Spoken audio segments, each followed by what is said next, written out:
Our first speaker today will be Judge Robert Bowman. Good morning. On a day not too much unlike this one, back in 1976, my grandfather, Des Nichols, passed away. He was a veteran of World War I and one of the truly great veterans in our city's history. He was a founding member of Post 701 of the American Legion, was a Legionnaire all his life, served 2 terms as commander during World War II, during which time he had Saturday night entertainments every week for the veterans and the servicemen in uniform. He memorized about 400 of the worst jokes ever written and recited them the rest of his life. But the morning after he passed away, it was a Monday morning, I showed up in his lawyer's office, Chandler Knight, a fellow veteran of World War I, and I told him that his friend had passed away, and I handed him a leather satchel, beat up as could be, had been sitting in a closet in my grandfather's house for decades. In the satchel, in a sealed glass container, was a bottle of cognac that had been 50 years old in 1920 when they had formed the Last Man's Club. And I was handing to Chandler Knight that bottle because he was the last man standing from that Last Man's Club from World War I thought about that this weekend because Saturday, 2 days ago, 3 of the last 4 veterans of the Doolittle raid got together for the last time. The 4th was too ill to attend and toasted separately.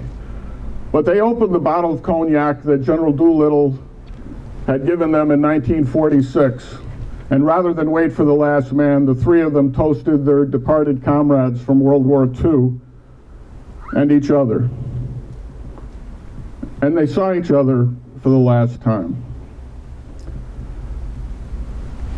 Over the last 6 years, I worked on a book on Amsterdam and World War II.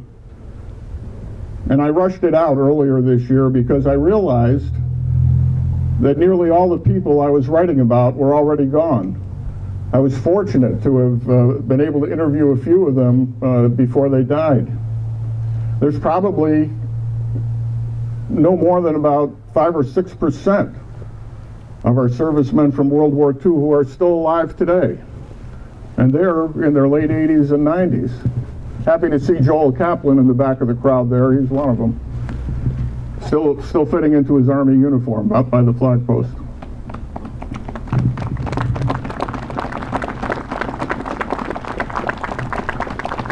And it wasn't just men, it was men and women. My mother-in-law, who will be 93 next month, served in the waves during World War II, one of 6 members of her immediate family to serve in World War II. And I think of the widow Riccio on Drummond Avenue, who sent 6 of her sons to the war, and the Conti family, who sent 6 sons and a foster son who died on Iwo Jima, and the Bubniak family that sent 7 sons into World War II.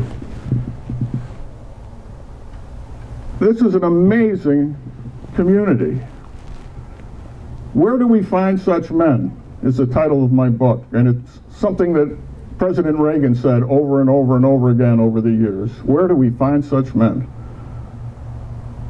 Men like Jack Blanchfield, who came from here, never told his story for 50 years to his family or anybody else about his activity as a POW, where as a private first class he ended up in charge of over 100 men who managed to escape, and he had his own private army behind the German lines at the end of the war.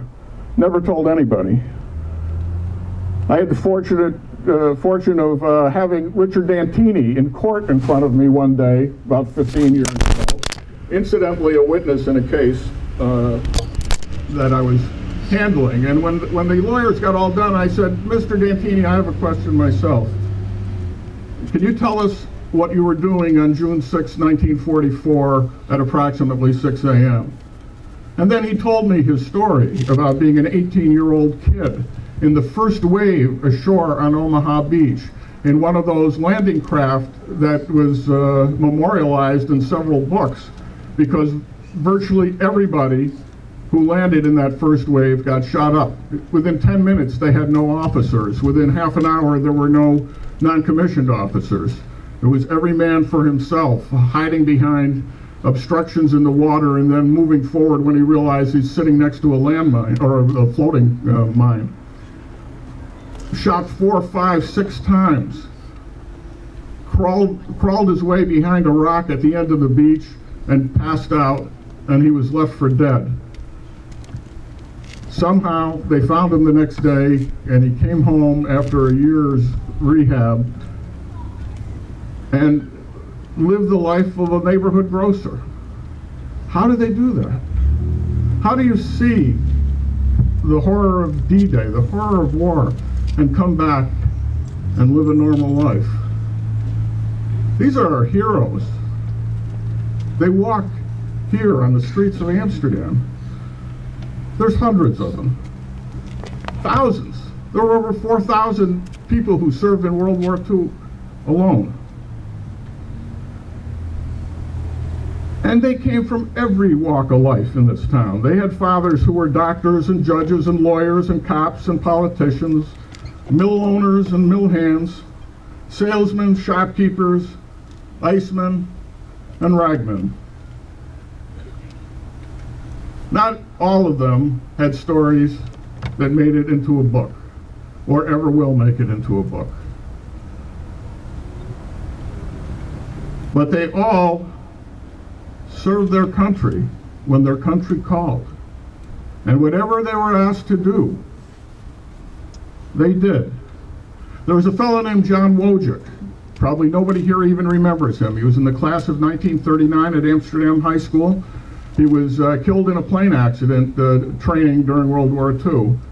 And, you know, but for his obituary, I don't think he probably got much attention after that. I found his high school yearbook. And under his picture, this is 1939, 2.5 years before the war started for us. Under his picture it says, "Everyone who does his best is a hero."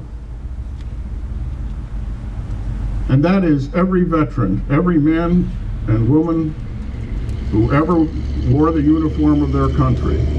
They did their best. Where do we find such men? Where do we find them? Folks, they dwelt among us.